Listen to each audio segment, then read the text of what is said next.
HCN을 보면 전국이 보입니다. 안녕하세요. HCN 뉴스와이드 플러스 정윤입니다. 오늘도 전국 8개 권역에서 알찬 뉴스를 준비했는데요. 지역과 함께 지역을 넘는 HCN 뉴스와이드 플러스 지금 시작합니다.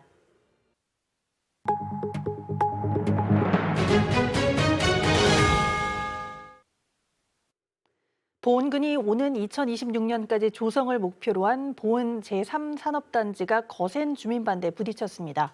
입주 예정 기업 가운데 일부가 과거 폭발 사고 이력이 있었던 것으로 알려지며 반발이 더욱 거세지고 있습니다. 보도에 이완종 기자입니다. 보은군 탐부면 사직리 한 마을. 마을 입구부터 보은군을 규탄하는 현수막이 곳곳에 나붙었습니다. 보은군이 이 일대 조성하겠다고 밝힌 제3산업단지를 반대하는 인근 마을 주민들이 내건 현수막입니다. 마을과 마을 그 사이에 들어와서 너무 동네에 밀집하게 있고 또 들어온다는 공단이 이제 그 화학가스하고 이제 뭐 폐기물 공장 뭐 이런 것이 이제 들어온다고 해가지고 동네가 이제 적극적으로 반대를 하고 있죠. 앞서 보은군은 오는 2026년까지 이 일대 104만 제곱미터 규모 산업단지를 조성하기로 하고 현재 산단 조성 관련 환경부 환경영향평가를 진행하고 있는 상태입니다. 문제는 산업단지 입주 예정 기업 가운데 일부가 과거 폭발 사고 전력이 있는 기업으로 밝혀지며 주민 반발을 사고 있는 겁니다. 해당 기업은 보은 심승면 산업단지에서 반도체 공정에 사용되는 특수 가스를 제조하는 기업으로 지난 2022년 4월 취급 부주의로 폭발 사고를 냈는데 당시에도 화재 진압에 난항을 겪었던 것으로 알려졌습니다.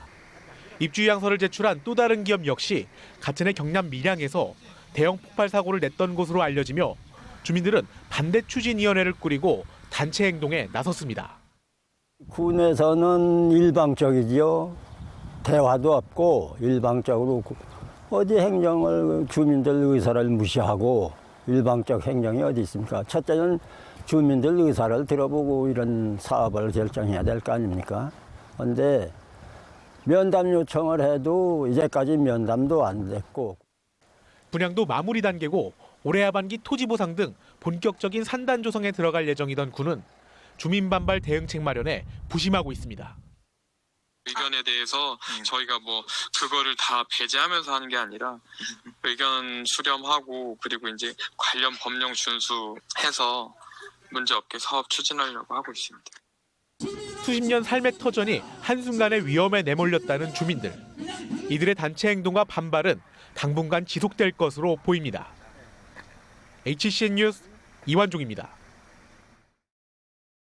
최근 성주군의 한 야산의 모 단체가 수목장 등 공동묘지 조성을 추진하자 주민들이 반발하고 있습니다.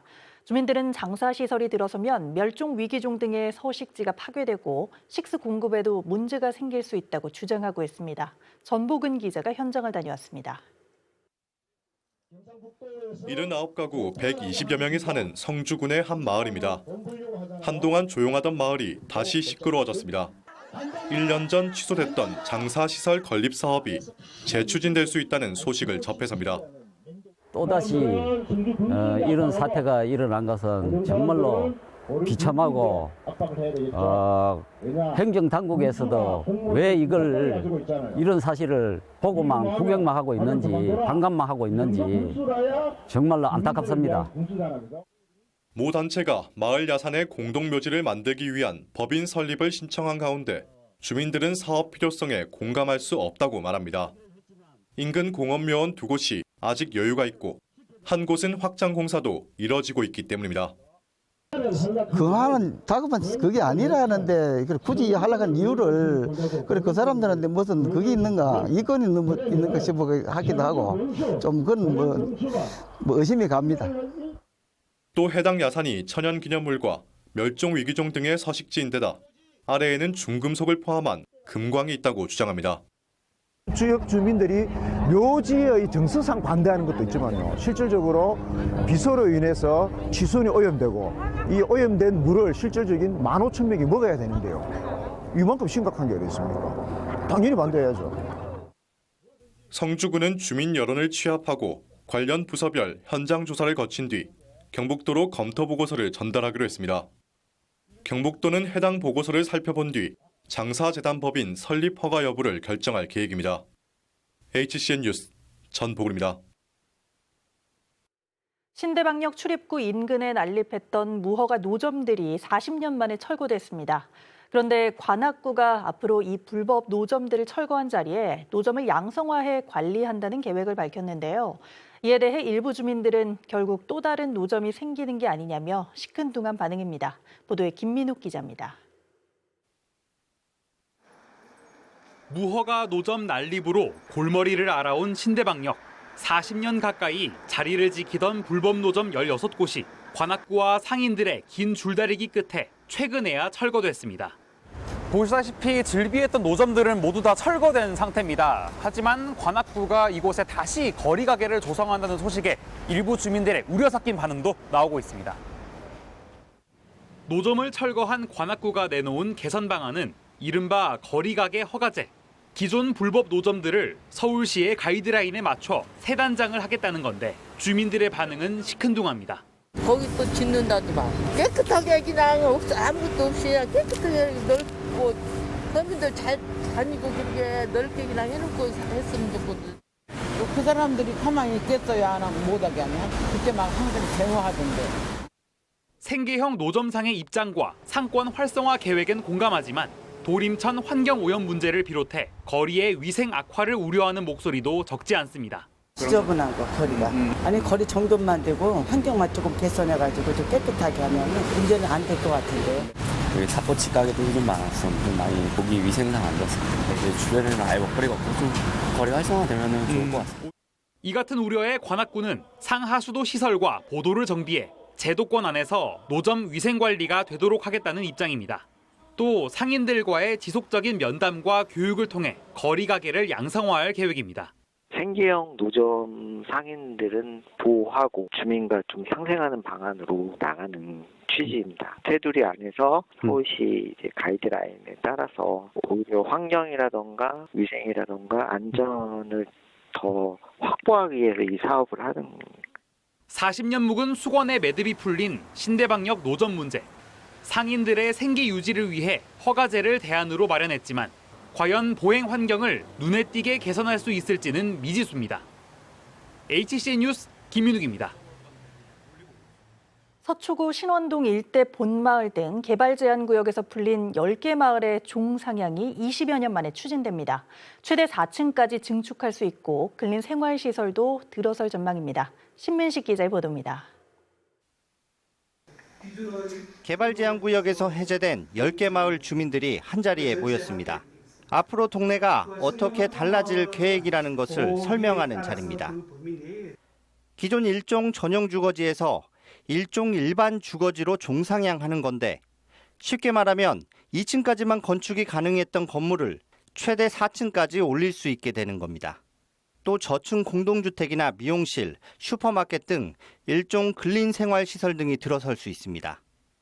이번 종상향 대상은 신원동 일대에 있는 본마을과 청룡 원터마을, 그리고 내곡동 일대, 홍씨, 능안, 앙골, 염곡, 성, 형촌, 전원마을 이렇게 모두 10개 마을입니다. 총 면적이 43만 8천여 제곱미터로 축구장 70개 가까이 되는 규모입니다.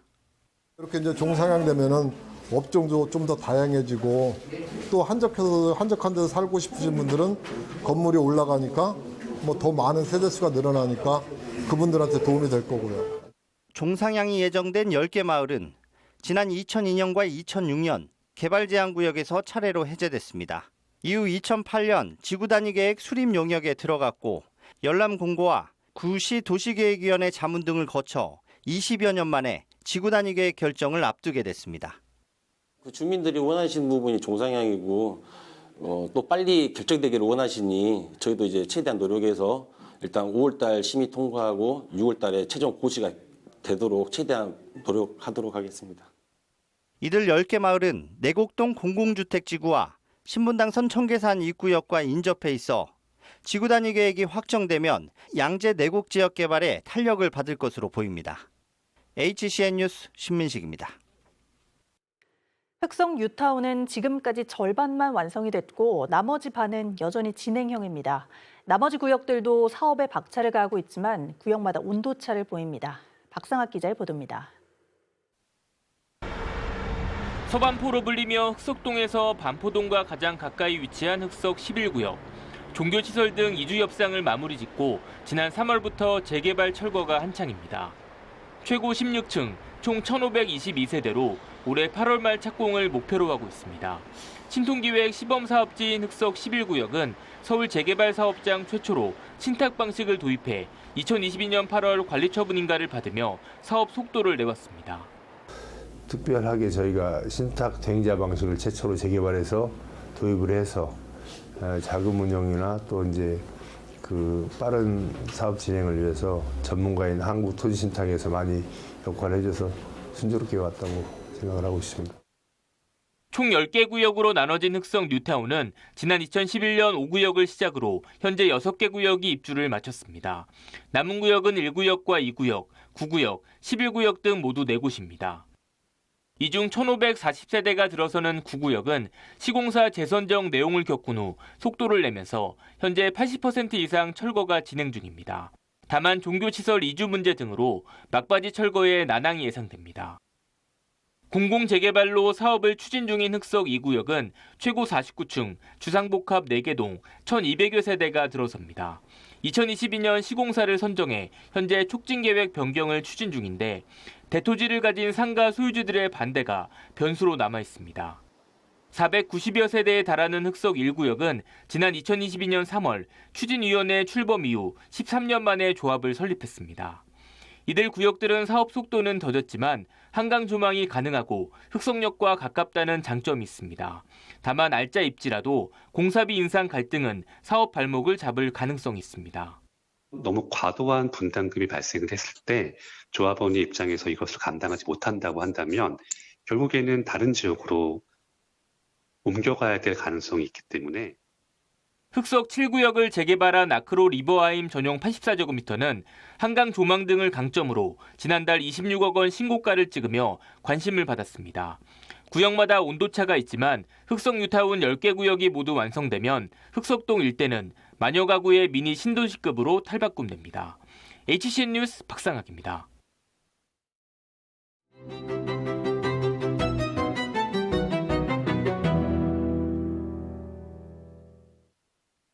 일반인의 상식으로는 이해하기 어려운 법원의 판결을 국민의 눈높이에 맞게 해석해보는 시간입니다. 이준희 변호사님과 이야기 나눠보겠습니다. 어서 오십시오. 네, 안녕하세요.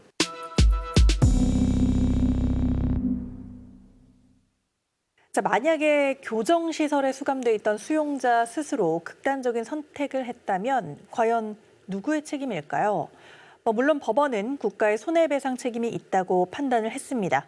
문제의 재소자는 보도방을 운영을 하면서 10대 소녀를 의식을 잃을 때까지 폭행을 한 뒤 방치를 해서 결국 뇌출혈로 죽게 만들었고요. 상해치사 혐의로 2018년부터 수감 중이었습니다.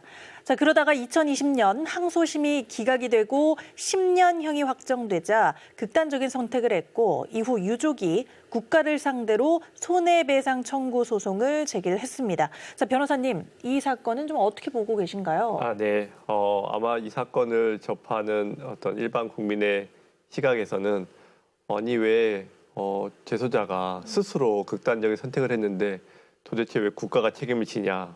더군다나 그 재소자가 이런 약간 흉악한 범행을 저지른 사람인데 하지만 약간 저희가 구별해야 되는 것은 이 사람이 저지른 어떤 죄에 대해서는 징역 10년이라는 형을 받았다는 것입니다. 그리고 그것과는 별도로 형의 집행 및 수용자의 처우에 관한 법률에 따라 재소자의 어떤 신변상의 안정과 이런 부분에 대해서 국가가 책임이 있는데 이 사람이 죽은 것에 대해서는 국가가 그런 안전관리 책임을 다하지 못한 일부 책임을 인정한 것으로 보입니다. 자, 그런데 이 판결이 기사화가 된 이유 중 하나는 10대 소녀를 말 그대로 때려서 죽게 한 인물의 죽음을 두고 손해배상을 요구한 유족의 태도나 또 그것을 인정한 법원의 판결이 일반적인 법감정과는 조금 다르기 때문이 아닐까 싶은데요. 누가 극단적인 선택을 하라고 강요한 것도 아니고 교정시설에 수감된 것이 괴로워서인데 10년형은 자기가 저지른 그 죄의 결과값인 거잖아요. 예, 맞습니다. 일반적으로는 그렇게 생각할 수 있습니다.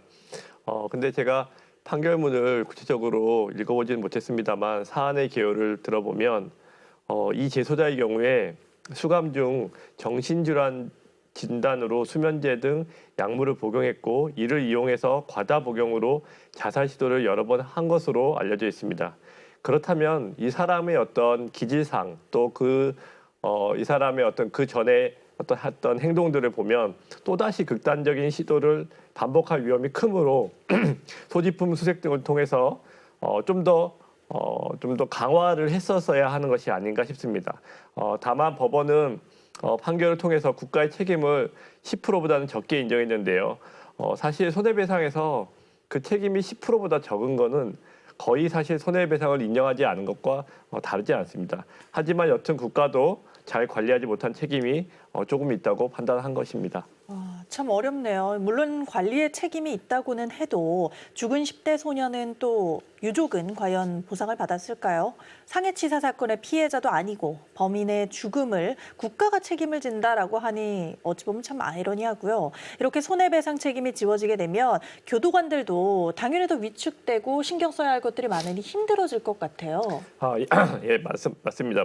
말씀하신 것처럼 교도관의 업무도 더 힘들어지고 결국에는 교도 행정도 더 어려워지는 면이 있습니다. 하지만 저희가 상식적으로 생각을 해볼 때도 만약에 흉악범들이 잔뜩 교도소 내에 있는데 통제를 하지 않는다, 관리를 하지 않는다. 그래서 어떤 무슨 다른 여러 가지 사건 사고가 일어난다. 그러면 그것에 대해서는 사실은 국가의 책임이 있겠죠. 그러니까 그 사람들이 흉악범인지 또 죄를 많이 지어서 어떤 처벌받는지와는 별개로 교도 행정적인 측면에 있어서는 이 사람들에 대한 어떤 안전관리 책임은 여전히 국가한테 있는 것입니다.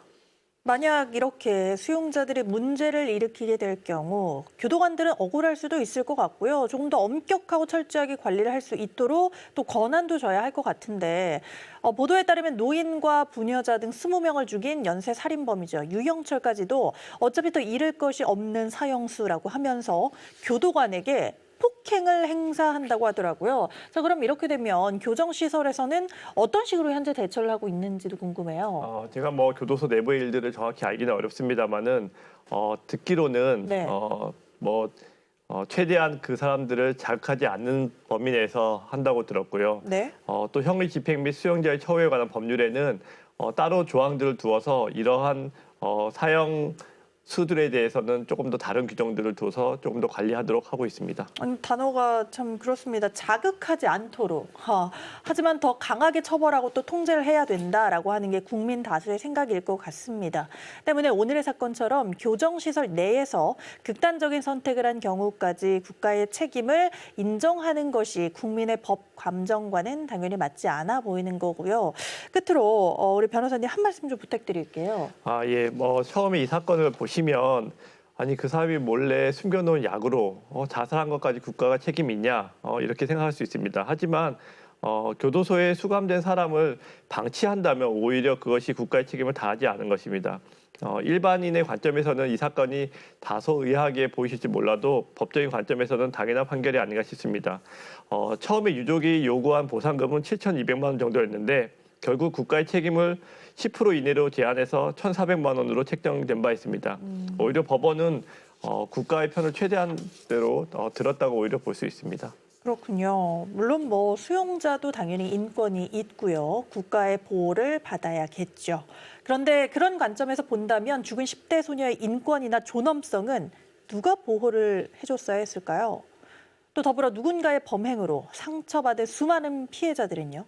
많은 고민을 좀 안겨주는 사건이었던 것 같습니다. 앞으로도 일반적인 상식으로 이해하기 어려운 문제들을 조금 더 이야기 나눠보도록 하겠습니다. 자, 그럼 오늘 순서는 여기서 마무리하겠습니다. 변호사님 고맙습니다. 네, 감사합니다.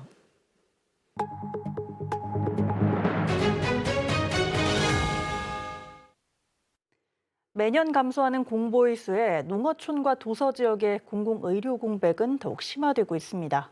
특히 울릉군 같은 도서 지역은 장기적인 측면에서의 대안이 절실합니다. 보도에 공희철 기자입니다. 매년 4월이 되면 울릉군 같은 도서지역은 공보위 배정 결과에 신경이 곤두설 수밖에 없습니다. 공보위 근무 특성상 도서지역에서 1년간 근무할 경우 타 시도로 이동이 가능하기 때문입니다. 올해 울릉에 배정된 공보위는 15명으로 지난해보다 1명만 줄었지만 의료시설이 열악한 섬주민들 입장에서는 턱없이 적은 숫자입니다. 지금도 이 정도인데 우리가 진료를 잘 못 보지 않습니까? 정형외과도 제가 오늘 이렇게 발라 좀 다치가 온라인 선생님만 계신다고.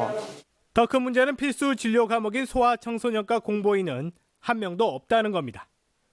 기존 2명의 공보위가 소아청소년과 진료를 맡아왔지만 이마저도 불가능해졌습니다. 지금 현실적으로 공보위 선생님들이 계시지만 여기서 애들이 아프면 당장에 그냥 약간의 응급처치만 가능하지 제일 애들이 많이 걸린 폐렴 정도만 걸려도 6시간씩 크루즈를 배 타고 나가서 봐야 되는 현실이니까요.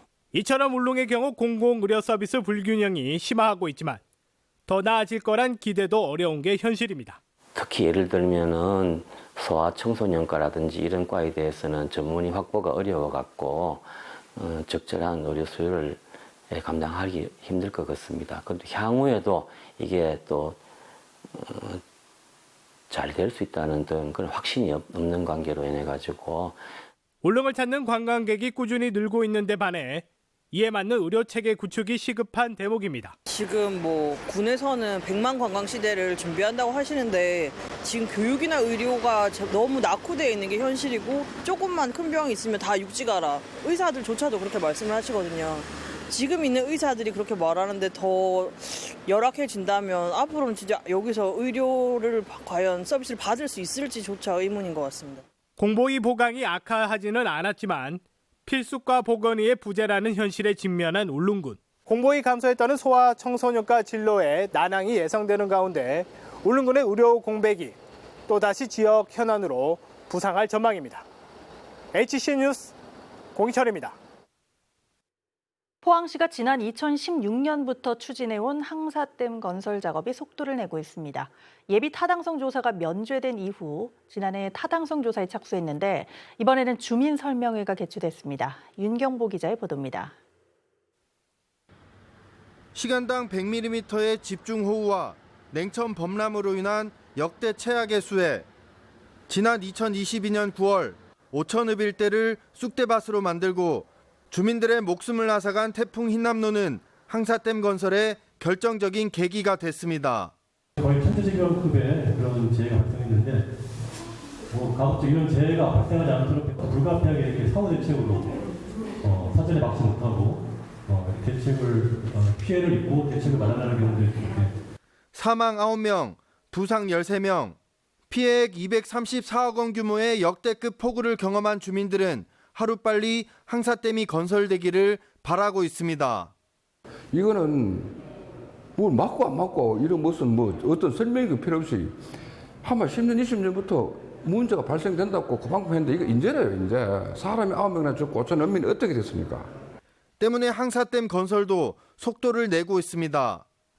포항시는 수해 대책의 최우선 과제로 항사댐 건설을 추진했고 환경부와 국회를 설득해 예비 타당성 조사를 면제받았습니다. 지난해 7월 타당성 조사에 들어가 주민 설명회까지 절차가 이어졌습니다. 오지 상류 항사리 일대에 건설되는 항사댐은 높이 53m, 길이 170m 규모로 총 저수량이 44,300만 세제곱미터입니다. 사업비 1,079억 원이 투입돼 오는 2029년 완공되면 5,000읍 일대의 홍수 피해를 예방할 수 있을 것으로 보고 있습니다. 200년 빈도까지는 하천에서 정비를 통해서 200년 빈도에 상응하는 가구량에 대한 걸 막고 나머지 이제 그 500년 빈도와 그 사이에 있는 그 189 CMS 정도를 항사댐에서 잡아줌으로 인해서 500년 빈도에 상응하는 강우량에 대한 홍수량을 잡음으로써 재해가 발생을 하지 않을 것. 다만 지진 유발 가능성에 따른 우려도 있습니다. 포항 강진을 촉발 지진으로 밝힌 고려대 이진환 교수는 이런 우려는 크지 않다고 주장합니다. 지금 댐의 직접적인 영향은 지금 무슨 오지는 않습니다. 지금 댐하고 거의 수직으로 지나는 그 두 단층에 대해서 면밀하게 조사를 했는데 아직까지 사기층을 끊는 증거는 전혀 없었고. 댐 건설로 인한 주민 불편 등 앞으로 풀어나가야 할 숙제도 있습니다. 주민의 가장 큰 쟁점은 작업 도로가 안정적으로 확보가 돼서 그 공사 기간 동안에 둘레길도 확실히 이용할 수 있고 환경적으로 피해가 없으면 좋겠다는 바람을 갖고 있습니다. 기후 변화로 인한 홍수와 피해 규모가 재앙 수준에 이르며 그 대안으로 떠오른 항사댐 건설. 내년 6월부터 본격적인 공사를 앞두고 있는 만큼 항사댐 건설이 수년간 홍수 피해를 겪어온 오천 주민들의 상처를 보듬어 줄 수 있을지 주목됩니다. HCN 뉴스 윤경보입니다. 경상북도가 저출생과의 전쟁을 선포한 지 2달이 지났습니다. 이철우 지사는 저출생 문제 해결에 국민 모두가 동참해 줄 것을 호소하며 성금 기부 운동의 필요성을 주장했는데 이후 각계각층에서 기부가 잇따라 지금까지 14억 원 정도의 성금이 모였습니다. 이동욱 기자의 보도입니다. 지난 2월 저출생과의 전쟁 선포 당시 국민 모금 운동의 필요성을 강조한 이철우 지사. 국민 모금 운동을 벌여서 국민들도 함께 키우는 그런 제도로 가야 되겠습니다. 그래서 전쟁하는데 민자가 반드시 들어야 됩니다. 모금 운동에 국민들께 동참해 주시고. 당시 사회복지 공동모금회에서 5억 원을, 농협과 대구은행에서도 각각 성금 1억 원을 전달하며 모금 운동에 마중물이 됐습니다. 경북도는 지난달 20일부터 온 국민이 함께하는 10,000원 이상 성금 기부 운동을 추진 중인데 이후 기업과 개인, 단체 등으로부터 전쟁자금 기부가 줄을 잇고 있습니다. 이달 10일까지 13억 7천여만 원이 모였고 금액은 계속 늘고 있습니다. 이철우 지사도 최근 개인 자격으로 1,000만 원을 전쟁자금으로 내놨고 도내 지자체장들의 기부도 이어졌습니다. 저부터 먼저 나서기 위해서 제가 기부 운동을 벌이고 이 운동이 확산되어서 온 국민이 참여하는 10,000원 이상 기부하는 운동을 펼쳐서 저출생 문제를 해결하기를 원합니다. 기부 운동을 통해 모은 성금은 경북 사회복지 공동모금회를 통해 저출생 극복 사업에 사용됩니다. 한편 경북도는 올해 1차 추경 예산에 저출생 대책 분야 예산을 대폭 반영했으며 다음 달 3일까지는 전 국민을 대상으로 저출생 극복 정책 아이디어와 결혼과 출산 관련 제도 개선 사항도 제안받습니다. HCN 뉴스 이동욱입니다.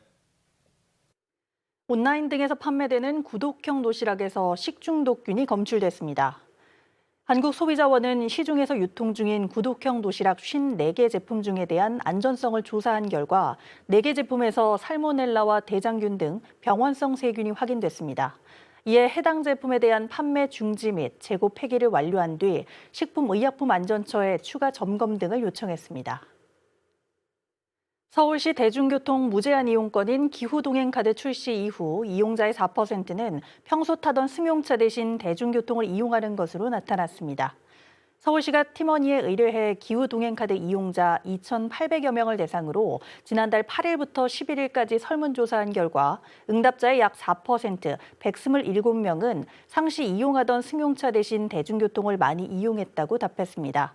시는 약 2만 명이 월 20회 이상 승용차 대신 대중교통을 이용한 것으로 추정할 수 있다고 설명했습니다. 이상으로 뉴스를 마치겠습니다. 시청해주신 여러분 고맙습니다.